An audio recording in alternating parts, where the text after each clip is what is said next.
Yes, we're back here with another game right now. Bit of a different opening here. We got G3, E5. Very weird opening. He gets his bishop out first. I mean, it's not a weird opening. I shouldn't say weird. It's quite normal. Got the knight out, pushing his pawns, and I push my pawn, getting two pawns on the center, and he pushes his other pawn down. And then I decide to just get my two knights, two pawns, trying to take as much control of the center as much as I can. His pawn structure though is quite nice. All of these pawns uh, not stacked, like they're bridge. I don't know what to call it, but they're quite nice.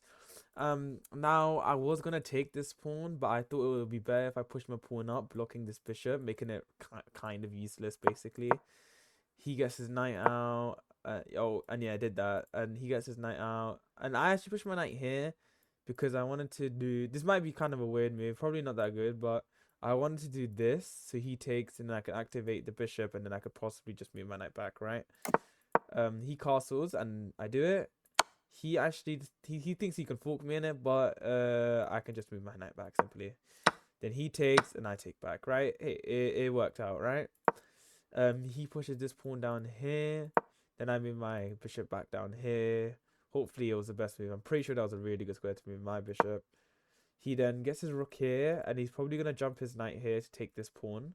And I think he did that. I castled. Yeah, he tried to do that. Then I decided to attack the rook. And then of course he can't take this here because of my knight takes. So he just moves it down simply one square. I move my bishop back here, protecting the pawn with the knight on it and the queen. And then he tries to have a discovered attack because if I take that pawn, his rook is attacking the queen. So I couldn't take that pawn. So I tried to push it up because the knight is protecting it. And yeah, he pushes his pawn down here. If he took there, I would have taken here, right? But he decided he didn't take it, and he decided to push his pawn down. I decided to get my bishop out, attacking the rook. This is getting really risky for me because I got the queen on this and the pawn on this. Uh, he decided to just take the knight, and I just took the rook. I don't know what that was about, but whatever. Oh yeah, sorry. It's an equal trade. Yes, it was. I don't know. I don't know why it acted so clueless, but yeah, it was an equal trade. Two minor pieces for the rook. Yeah, it's an equal trade, right? But I'll take that rook any day because it was a very active rook on this pawn, so I'm happy with that trade. It probably benefited me more than him, to be honest. I took back the pawn, he takes back, and it's just a simple trade. I think he's up 1 point though. Yeah, but I tried to win back the point by taking this pawn by moving my rook here. Yeah, did with a decent attack, right? He trades. He takes another pawn of check, and I move back. First, he's winning pawns quite nicely here, and I am kind of making some mistakes, to be honest. I'm gonna be real. That is true. Um, he then decides to attack my rook. So then I simply just move it to where it's attacking the queen. Simple as.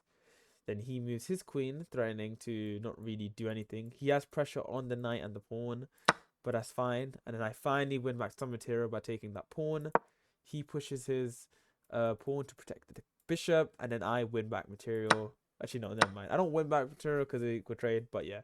I took the pawn. Now my queen has a nice look at the d file right here.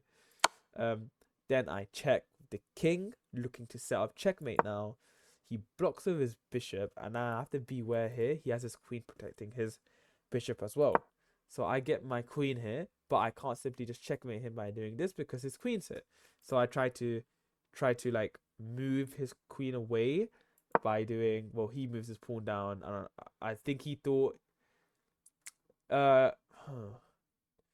it will still be eventually checkmate, but it'll, yeah, that move, I think he was trying to just to avoid checkmate there. Um, I think if he moved this pawn up to h4 it would have been better. Maybe, I don't know, but I tried to move his queen away by doing this move right here. Hopefully he would have taken this. He does have this check here, but I can just simply block my knight. Um, but he doesn't do that. So he moves his queen upwards, still attacking the rook, by the way. So I need to be careful. So I tried to sack it again, but of course, because if he took this, same thing. I can just checkmate him right there. After the rook goes down after the first check with the queen. But again, he doesn't take it, and he does the check that I was talking about earlier. Simply blocks with my knight. And then he does this. He completely forgot to move his queen like back up here, protecting this. Um, or he just never saw that in the first place. And he got his knight out. He attacks the rook and he's attacking my queen at the same time. So he probably thinks he's gonna win some material. He might have gone a bit greedy. But then, yeah, I took the bishop with check. He moves down, and then I checked him again. His knight can block, but then yeah, it's just simply checkmate. Decent game now here. Yeah, it was an alright game. My elo has gone down quite a lot because I had like a very bad losing streak. This is my first win back from the losing streak. I'm feeling good. I'm feeling good. Hopefully, then the other games are better, and hopefully I get 900 elo soon, man. It's taking too long, bro. And yeah, safe.